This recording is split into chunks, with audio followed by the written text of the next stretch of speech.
After the AI data center bubble pops, the rise of local and private AI executive summary. For the past several years, artificial intelligence has grown at an astonishing pace. Huge data centers owned by companies like Amazon, Microsoft, and Google have powered this expansion. These massive server farms process enormous amounts of data and provide the computing power that makes tools like ChatGPT, image generators, and recommendation systems possible. However, this rapid growth has led to what some analysts call a data center bubble.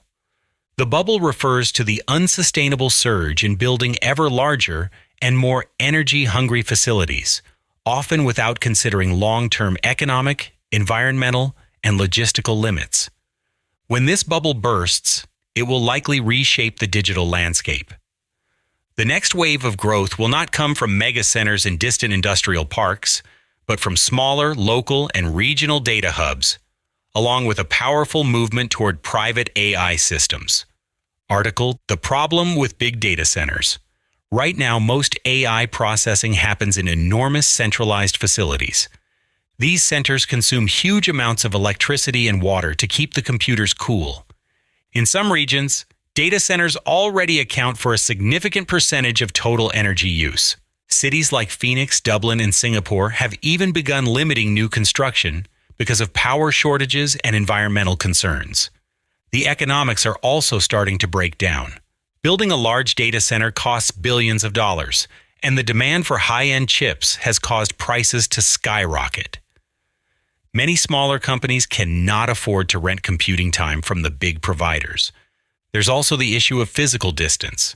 When data has to travel thousands of miles to a faraway server farm, it creates latency, the delay between sending a request and receiving a response. For activities like gaming or real-time AI decision-making in self-driving cars, latency can be a serious problem. As more industries depend on AI for critical operations, centralized models become less practical. These challenges suggest that the era of the AI supercenter may soon reach its limits. The bubble bursts. When a market grows too fast and relies on unrealistic expectations, a bubble forms. In the 1990s, the dot-com bubble convinced investors that every website would become a goldmine. In the 2010s, the cryptocurrency bubble promised instant wealth through digital coins.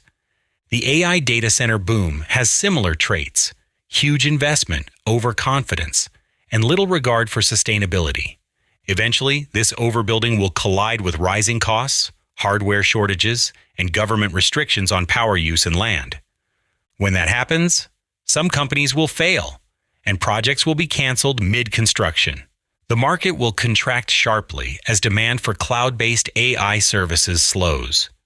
This pop won't mean the end of AI, but rather a correction, a moment when the industry must find smarter, more balanced ways to grow, the return of the local. After the bubble pops, the next big trend will likely be local and regional data centers. These smaller facilities will serve cities, campuses, and even neighborhoods.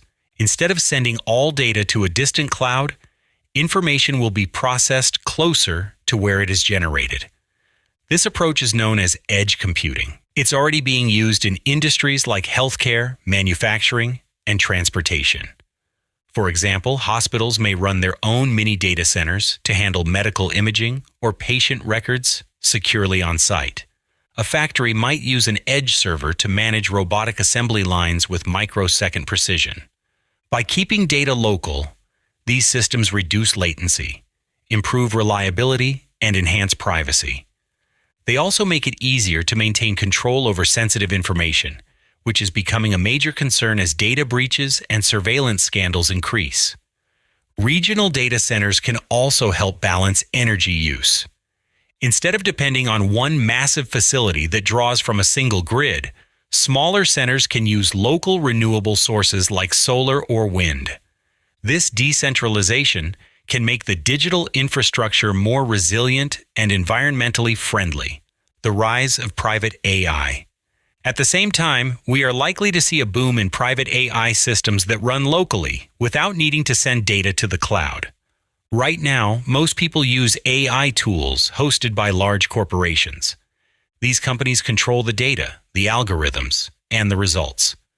But recent advances in hardware and software are making it possible to run powerful models on personal computers, laptops, and even smartphones.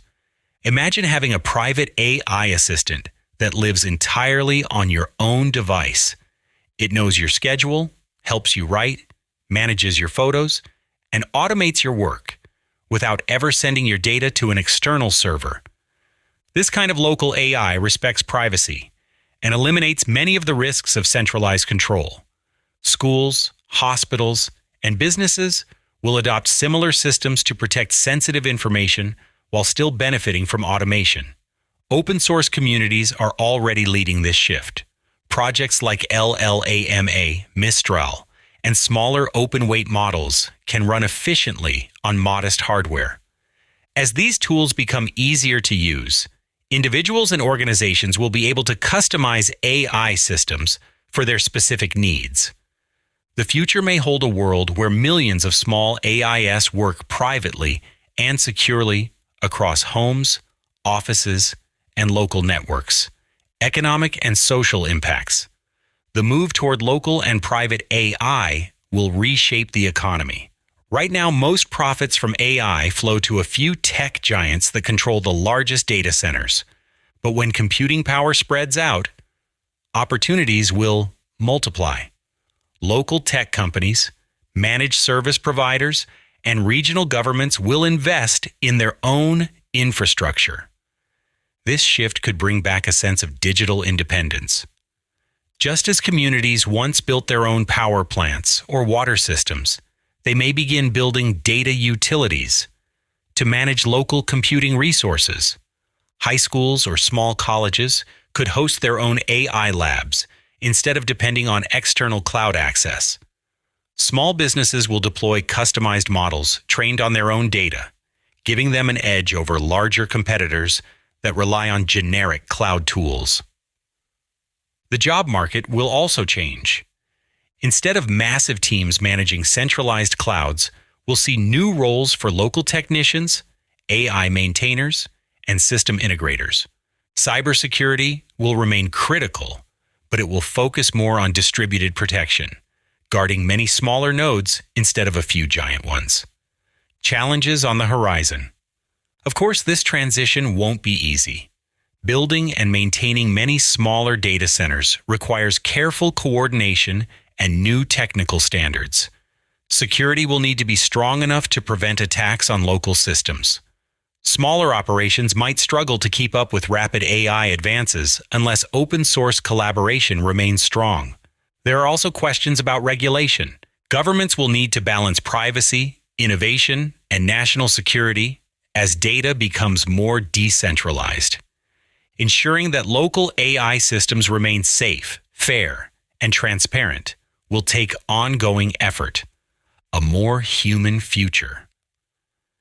In the long run, the fall of the data center bubble might be a good thing. It will force the tech industry to rethink its priorities, away from endless expansion and towards sustainability, accessibility, and trust. Local and private I represent a more balanced vision of the future, one that empowers individuals and communities rather than concentrating power in the hands of a few corporations. When people control their own data and computing, AI becomes more personal, ethical, and responsive to real human needs. The next AI boom won't be about building the biggest server farm. It will be about bringing intelligence closer to home.